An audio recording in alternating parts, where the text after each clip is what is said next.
Right, మనతో పాటు answer ఉన్నారు, మాట్లాడే ప్రయత్నం చేద్దాం. బ్రదర్, ఒక పక్క అసలు విద్యారంగానికి ఎలాంటి సమస్యలు లేవని చెప్పి ముఖ్యమంత్రి గారు చెప్తా ఉన్నారు.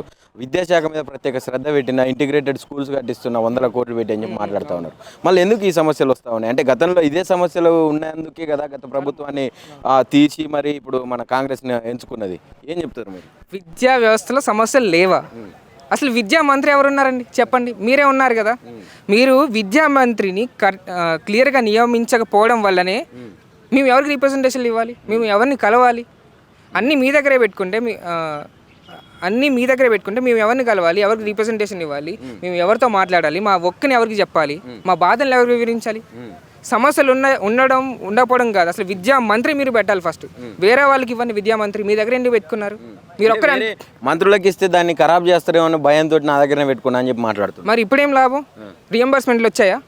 నిజంగా చిత్తశుద్ధి ఉంటే, విద్యార్థులపై ప్రేమ ఉంటే, చిత్తశుద్ధి ఉంటే ఇప్పుడు 20-30% హైక్ చేస్తా అంటున్నారు కదా, ఫీజు పెంచుతా అంటున్నారు కదా. ఎవరికి నష్టం? విద్యార్థులకి నష్టం కదా. అంత పెంచితే 1,50,000 ఉండాల్సిన ఫీజు 2 లక్షలు వెళ్తుంది. 2,50,000 ఉన్న ఫీజు 3 లక్షలు వెళ్తుంది. ఎవరు కడతారు? విద్యార్థి తల్లిదండ్రుల ఆర్థిక వనరులు పెరిగాయా?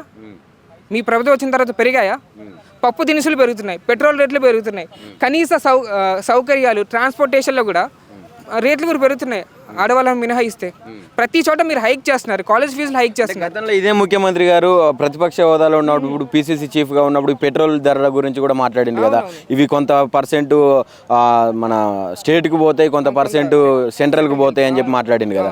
మరి స్టేట్ అనుకుంటే తగ్గించవచ్చు అని చెప్పి మాట్లాడినటువంటి ముఖ్యమంత్రి ఇప్పుడు ఎందుకు తగ్గిస్తలేడు? ఎందుకంటే వాళ్ళకి మీరు చూసారు కదా, వాళ్ళ దగ్గర ఆర్థిక వనరులు తక్కువ ఉన్నాయి ప్రభుత్వం దగ్గర. దానికి కారణం ఏంటి? వాళ్ళకి ప్రభుత్వాన్ని సరిగ్గా నడిపించకపోవడమే. మొన్న HU భూములు అనేసి దాన్ని అమ్మకంలో పెట్టి డబ్బులు ఏదో వసూలు చేసుకుందాం అనుకున్నారు, అది కుదరలేదు. ఇప్పుడు ఈ కార్పొరేట్ సంస్థలతో కుమ్మక్కయ్యి రేట్లు పెంచుకొని వీళ్ళు కమిషన్లు తీసుకొని తద్వారా ప్రభుత్వానికి లాభం జరుగుతుందనే ప్రక్రియలో వీళ్ళు హైక్ చేస్తున్నారు, విపరీతంగా పెంచేస్తున్నారు. 30-40%కి వెళ్తుంది ఫీజు. తద్వారా వీళ్ళకి లాభాలు ఏమైనా వస్తాయనేసి వీళ్ళు ప్రభుత్వానికి ఆర్థికంగా బలోపేతం కావుదామని, తర్వాత అడ్మినిస్ట్రేషన్ చేసుకుందాం అనే ప్రాసెస్లో వీళ్ళు ఏం చేస్తున్నారంటే హైక్ చేస్తామంటున్నారు. హైక్ చేయడమే కాకుండా రియంబర్స్మెంట్ ఫీజులు ఇవ్వట్లేదు. 8,000 కోట్లు 9,000 కోట్లు అని చెప్తున్నారు కదా, రియంబర్స్మెంట్ ఇవ్వట్లేదు. సమయానికి రియంబర్స్మెంట్ ఫీజులు అందకపోతే ఏమైంది? ఒక విద్యార్థుడు ఆఫీస్ రూమ్కి వెళ్తే వారికి సర్టిఫికేట్ ఇవ్వరు, హాల్ టికెట్ ఇవ్వరు. అప్పుడు ఎవరికి నష్టం? విద్యార్థికే కదా నష్టం. మరి ఇప్పుడు అవన్నీ ఇవ్వాలంటే బడ్జెట్ కావాలి. నాకు అక్కడ బడ్జెట్ లేదు, నన్ను గోసుక తిన్నా కూడా గిందే తప్ప మిగతా ₹1 బడ్జెట్ ఎక్స్ట్రా లేదు, నన్ను ఎవరు నమ్మట్లేరు, చెప్పులు ఎత్తుకపోయటం చూసినట్టు చూస్తారు అని చెప్పి మాట్లాడుతున్నాడు కదా ముఖ్యమంత్రి గారు. బడ్జెట్ లేదు, బడ్జెట్ సృష్టించలేమంటే అది మీకు ప్రభుత్వాన్ని నడపకపోవడం మంచిది. ఎందుకంటే ప్రభుత్వాన్ని వదిలేసి మీరు ఇంకేమైనా పని చేసుకోండి. ఎందుకంటే చాలా మేధావులు ఉన్నారు రాష్ట్రంలో, చాలా మంచి నాయకులు ఉన్నారు, వాళ్ళకి ఇవ్వండి. నిజంగా ప్రజల కోసమే ఆలోచిస్తూ ప్రజల బాగు కోసం మీరు పోరాడతాము, ప్రజల అభివృద్ధి కోసం మీరు పనిచేస్తారంటే ఈ రాష్ట్రంలో మంచి పొలిటీషియన్స్ ఉన్నారు, మంచి IAS ఆఫీసర్లు ఉన్నారు. వాళ్ళకి పిలిచి కమిషన్ ఇవ్వండి, ఒక మినిస్ట్రీ ఇవ్వండి. వాళ్ళకి పిలిచి ఇప్పుడున్న మంచి పొలిటీషియన్ని అపాయింట్ చేసి వాళ్ళని సీఎం చేయొచ్చు కదా. ఎకానమికల్ రిజల్యూషన్, ఎకనామికల్ ఎస్టాబ్లిష్మెంట్స్ వాళ్ళు చేసుకుంటారు. నిజంగా మీరు ఆర్థిక వనరులను మీరు సృష్టించకపోతే మీరు వదిలేసింది అది. అంటే అంత అవగాహన లేదంటావా మన ముఖ్యమంత్రికి? అది వాళ్ళ మీద అయి ఉంటుంది. ఆ సమాధానం ఎప్పుడు వస్తుంది? మా దగ్గర డబ్బులు లేవు, అందుకే మేము వేరే చోట హైక్ చేస్తున్నాం. అదేంటో తెలుసా? మా దగ్గర డబ్బులు లేవు, మేము అందుకే ప్రజల గురించి లాక్కుంటున్నాం అని అర్థం. అది లాక్కోకుండా మీరు అభివృద్ధి చేయలేరా? పన్నులు కడతారు, వాటర్ పన్నులు కడతారు, బోరు పన్నులు కడతారు, ఇంటి పన్నులు కడతారు. మీకు సమయానికి ఎమ్మెల్యే MP డబ్బులు వస్తాయి, మీకు నెలకు వస్తాయి, జీతాలు వస్తాయి. తర్వాత ఇప్పుడు ఎందరో ఉద్యోగులు ఉంటారు, ప్రభుత్వ ఉద్యోగులు ఉంటారు, వాళ్ళకి సమయానికి పడుతుందా? సమయానికి వాళ్ళకి జీతాలు పడుతున్నాయా? పడట్లేదు కదా. మీకు పడుతున్నాయి, కానీ మీకు ప్రభుత్వాన్ని నడపడం చేతగాక మీరు ఏయో మాటలు చెప్పుకుంటూ ఇట్లా మీరు ప్రజల్ని మోసం చేసే ప్రక్రియ మాత్రం చేయకండి. ఎందుకంటే మీకు వ్యవస్థను నడిపించే బాధ్యత లేకపోతే, వ్యవస్థను నడిపించే గట్స్ లేకపోతే మీరు వ్యవస్థను వదిలేసి ఇంకో మినిస్ట్రీ మీరు పడండి, ఆ మినిస్ట్రీ ఇంకోళ్ళకి ఇచ్చి. ఇప్పుడు ఎడ్యుకేషన్ మినిస్ట్రీ మీకు హ్యాండిల్ చేయకపోవడం వల్ల ఇదంతా వస్తుంది. ఇంతమంది ఇప్పుడు 50 మంది 100 మంది వచ్చారు కదా, మీ మినిస్ట్రీలో లోపాలు ఉన్నాయి కాబట్టి ప్రతి మూల నుంచి విద్యార్థి నాయకుడు అందరి సమస్యలు తెలుసుకుంటూ వచ్చి ఇక్కడ మాట్లాడరు, కెమెరా ముందర మాట్లాడరు, మీడియాతో మాట్లాడరు. సమస్య లేకపోతే ఎందుకు మాట్లాడతారు? సమస్య ఉంది. ఇప్పుడు మీ పరిస్థితి అంతా అంటే కాంగ్రెస్ని ఎంచుకున్న కానించి ఒక నెల రోజుల నుంచి కొట్లాడుతూ ఉన్నారు. మన నిరుద్యోగులు పోస్టుల కోసం కావచ్చు, విద్యారంగాలకు సంబంధించి ఫీజు రియంబర్స్మెంట్లు కావచ్చు. అంటే రీసెంట్గా చూసినాం నిజాం కాలేజీకి సంబంధించి బిల్లులు రాలేదని చెప్పి మెస్ క్లోజ్ చేసిన పరిస్థితి కనిపించింది. ఏ వ్యవస్థలో బతుకుతున్నాం మనం? చాలా దారుణమైన వ్యవస్థ అండి. మనము ఫీజులు లేకుండా మెస్వరం బంద్ చేస్తారా? ఎవరికి అసలు అది వాళ్ళ హక్కులను ఉల్లంఘించినట్టే కదా. అన్నం పెట్టలేని పరిస్థితి విద్యార్థులకి. అంతా తెలంగాణ వచ్చింది అందుకేనా? మీరు ఏమన్నారు? 10 ఏళ్ళు కేసీఆర్ పాలనలో చాలా మూర్ఖత్వంగా ఉన్నాడు, విద్యార్థుల్ని అనగదొక్కుతున్నారని మీరు అపోజిషన్లో ఉన్నప్పుడు చెప్పారు కదా, ప్రెసిడెంట్గా ఉన్నప్పుడు చెప్పారు కదా. ఇప్పుడు మీరు రూలింగ్ పొజిషన్లో ఉండి చూడండి, ఇది మీరు ఇండైరెక్ట్గా మీరు నిజాం కాలేజ్ విద్యార్థులు చేసే అన్యాయం కాదు. అందరి బాగు కోసం మీరు ఆలోచించే వాళ్ళు ఒక విద్యార్థికి అన్నం పెట్టలేని పరిస్థితిలో ఉన్నారంటే, మీ ఆఫీసర్లు కానీ, మీ మెస్ వార్డర్లు కానీ, మీ నిజాం కాలేజ్ ప్రిన్సిపల్ అయినా కానీ, ఇంకెవరైనా కానీ అన్నం పెట్టలేని పరిస్థితిలో ఉన్నారంటే వాళ్ళ బాధలు అర్థం చేసుకోకుండా మనం ఏం రాష్ట్రాన్ని సాధించుకున్నాం?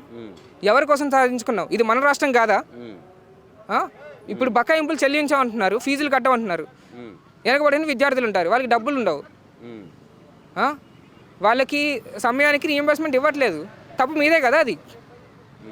అది కాకుండా మీరు నిజాం కాలేజ్ అంటున్నారు కదా, ఉస్మానియా, నిజాం కాలేజ్, ఇంకా హైదరాబాద్లో ఉన్న వేరే కాలేజెస్లు, ఇంకా యూనివర్సిటీస్లు, వాళ్ళలో వేకెన్సీస్ చాలా ఉన్నాయి. వేకెన్సీస్ ఎందుకు ఫిల్ చేయట్లేదు?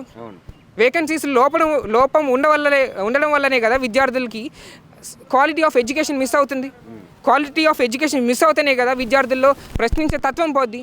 ఈ ప్రశ్నించే తత్వాన్ని పోగొట్టి విద్యార్థుల్ని, సమాజానికి, వాళ్ళకి జరిగే దోపిడీని అర్థం చేసుకుంటూ చేసి మీరు కాలం గడుపుతారనే ప్రాసెస్లో ఆలోచిస్తున్నారు కదా, ఆ థాట్ ప్రాసెస్లో ఉన్నారు కదా, అది ఇంకా చెల్లదు. మేము విద్యార్థులము ఇప్పుడు సుమారు 100 మంది వచ్చాము అక్కడికి. మేము 100 మంది ఇంకో 100 మందికి చెప్తాము.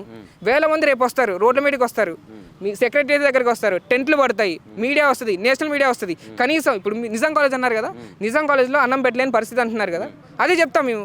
ఒక రాష్ట్ర ప్రభుత్వము గత ప్రభుత్వాన్ని విపరీతంగా తిట్టి ఇప్పుడు రూలింగ్లోకి వచ్చి గత ప్రభుత్వం నుంచి వీళ్ళకి పవర్ ఇవ్వడానికి విద్యార్థులే కృషి చేశారు. ఊరూరా తిరిగి ఓట్లు వేయించిన విద్యార్థులే. అలాంటి విద్యార్థులకి అన్నం పెట్టలేని పరిస్థితిలో ఉన్నారంటే మీరు చాలా దారుణం. ఇది దారుణమైన స్థితి.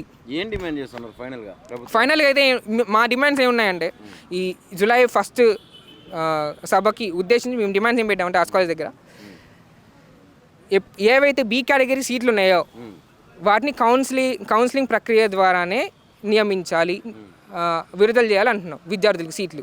మీరు ఇష్టారాజ్యంగా డొనేషన్లు ఇచ్చేసి ఎవరికి పడితే వాళ్ళకి, అర్హత లేని వాళ్ళకి కూడా మీరు సీట్లు ఇచ్చి అక్కడ కూర్చోబెడితే తప్పు, అన్యాయము, అది సామాజిక న్యాయానికి వ్యతిరేకం అని మేము ఒక తీసుకెళ్తున్నాం మెసేజ్. ఇంకోటి ఏంటంటే, యూనివర్సిటీస్లో ఇప్పుడు ఉస్మానియా యూనివర్సిటీలో 1200 వేకెన్సీస్ ఉన్నాయి ప్రొఫెసర్స్. అవి నింపాలి, భర్తీ చేయాలంటున్నాము. 250 అని నిన్న చెప్పారు.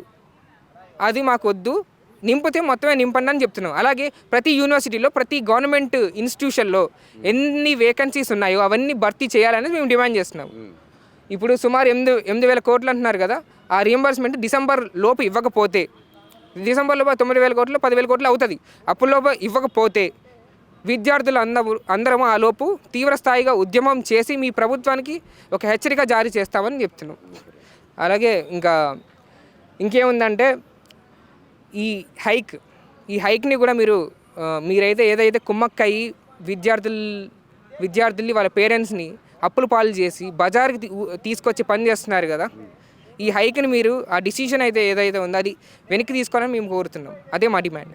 Thank you.